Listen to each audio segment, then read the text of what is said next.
ourselves in this dichotomy of trying to figure out if we're going too fast or too slow, because you got right now nothing to measure that against. Okay? Now, I don't believe that there's a such thing as going too slow in real estate investing. Okay? I do 100% believe there's a thing as to going too fast. Why? Because you start having infrastructure breakdowns. You know, Chester was just asking a question about how important it was to build and solidify the team before he started to scale. And so if we scale beyond, if we acquire beyond the capacity of our infrastructure, we're going too fast. Okay, that's a clear indicator. You start having all type of holes that you can't plug, you're going too fast. In terms of going too slow, I don't think that's a such thing if you're buying deals actively and you know, you're putting good infrastructure in place, good processes in place, you guys are making money, the business plan that you set out for yourself is being fulfilled, then I don't think there's a such thing. But I do believe for your own sanity, right, because you could be... I learned from that, from people that went too far too fast, was they started to take, they were over leveraged. So I'd say you're going too fast, you're going too quickly, taking on too much too soon. If you're over leveraged, especially with risky debt, if it has balloon payments or adjustable rate, and if you don't have enough reserves. So people just go at all costs, and then something goes wrong, either if it's with the greater economy or just with your portfolio.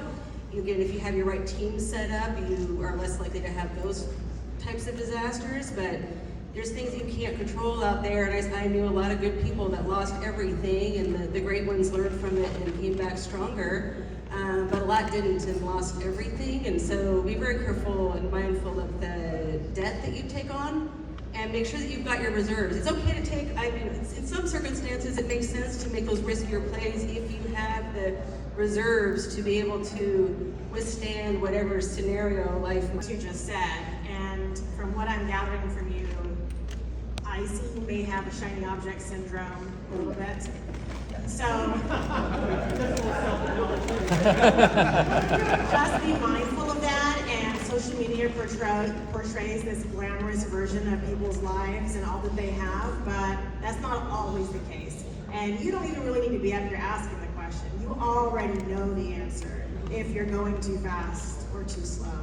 So do what feels right in your heart, and don't worry about what you see online. They pretty much said it. I mean, everything they just said, spot on. I mean, it's just a risk tolerance. Everybody has different risk tolerance. You know, one thing I've found is some people have very high risk tolerance and they can operate at 100 miles an hour. Some people can't. Where's your comfort zone, right? And I don't mean comfort zone like that. I mean operation where you're not losing, you're not losing your shit, pardon my language, right?